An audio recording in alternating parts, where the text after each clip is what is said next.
Hi friends, అందరూ ఎలా ఉన్నారు? నేను చాలా బాగున్నాను. మీరు బాగుండాలని కోరుకుంటున్నాను.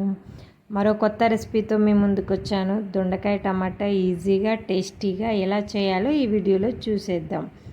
ముందుగా 1 కేజీ దొండకాయని కడిగి కట్ చేసి పక్కన ఉంచండి. తరువాత 2 ఆనియన్స్ని కట్ చేసి పక్కన ఉంచండి. తర్వాత స్టవ్ వెలిగించి కళాయి పెట్టి ఆయిల్ వేసి వేడెక్కాక పోపు గింజలు వేసి తర్వాత కట్ చేసిన ఆనియన్స్ వేసి ఫ్రై చేయండి. తర్వాత కొద్దిగా అల్లం వెల్లుల్లి పేస్ట్ వేసి బాగా ఫ్రై చేయండి. దాంట్లో కొద్దిగా పసుపు వేసి ఫ్రై చేయండి. తరువాత కట్ చేసిన దొండకాయ ముక్కల్ని వేసి సాల్ట్ వేసి మూత పెట్టి కొద్దిసేపు ఉడికించండి.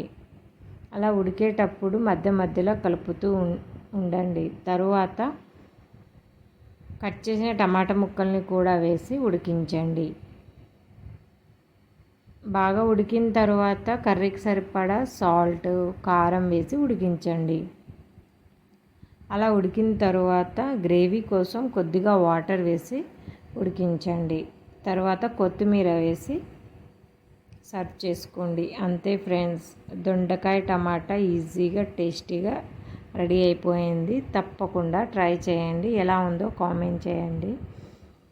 నచ్చితే ఒక లైక్ ఇవ్వండి. కొత్తగా చూసే వాళ్ళైతే సబ్స్క్రైబ్ కూడా చేసుకోండి. Please subscribe. Thank you for watching. మరో కొత్త వీడియోతో మీ ముందుకు వస్తాను. Bye friends, take care, bye.